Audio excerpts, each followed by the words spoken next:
Kila mtu ana mtazamo wake, kila mtu ana fikra zake. Wanaosema michuano ya kombe la shirikisho ni mirahisi kuliko ligi kuu ya NBC wana mtazamo wao, wana fikra zao, wana hoja zao na pengine wana fakti zao ambazo mimi sipo kwenye nafasi ya kujibu chochote katika hayo mawazo yao ambayo wao wameyawakilisha na kusema kwamba michuano ya kombe la shirikisho Afrika ni mirahisi na michuano ya ligi kuu ya NBC ni ngumu. Sisi Simba Sports Club tunaheshimu michuano yote ambayo tunashiriki kwa maana ya kombe la shirikisho pamoja na ligi kuu ya NBC. Na kila michuano tuna ivalu kwa thamani yake. Na kila michuano tunaichukulia kwa userious wa kiwango chake. Tumemaliza michuano ya kombe la shirikisho Afrika, tumeingia finali na sasa tunarejea katika ligi kuu ya NBC. The same power ambayo tuliitumia kwenye michuano ya Afrika ndiyo hiyo tunakuja kuitumia kwenye michuano ya ligi kuu ya NBC. Timu ya mpira wa miguu jambo lake la kwanza ni kushinda kila mashindano ambayo yanashiriki.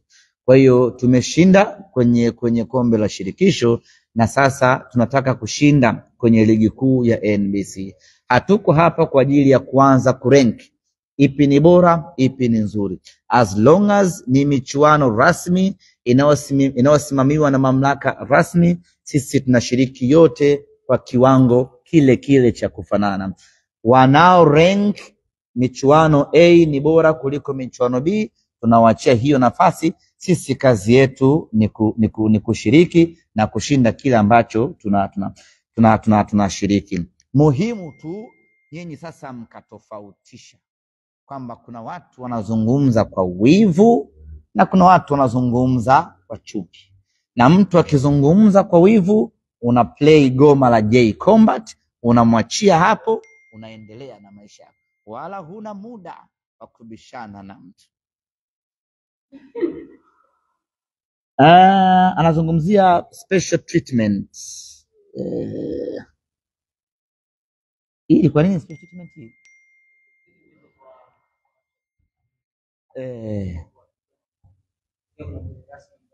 Mgeni rasmi hakuna, lakini bado milango iko wazi. Kama nitapokea maelekezo yote kutoka kwa viongozi wangu wa juu, basi tutamtangaza.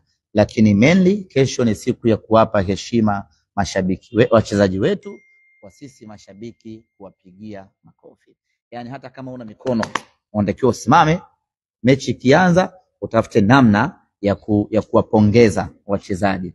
Na mara baada ya salamu, mara baada ya ile ya kupiga picha ile. Inaitwaje ya kupiga picha ile? Kupiga picha ile za kumbukumbu.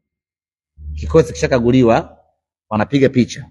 Wakishapiga picha, wachezaji huwa wanakaa cycle hivi, wanaanza kuwapigia makofi wachezaji. Kwa sisi tukisimama wakati timu inaingia, hatutakaa mpaka wachezaji wamalize kupiga picha, wakae katikati ya duara, watupigie makofi ya pamoja na sisi ndio tutakaa kwenye viti vyetu. Hiyo ni kwa aliye uwanjani, kwa aliye nyumbani, kwa aliye kwenye basi, aliye baa, aliye usingizini, yoyote yule anatakiwa huo muda ukifika, hata kama angalii mechi, lakini anajua okay, sasa hivi ni saa 9 hii na dakika, sasa hivi timu inaingia. Hapo alipo akaa apige makofi. Dereva simamisha gari, tupigie makofi. Umefanya kazi kubwa sana.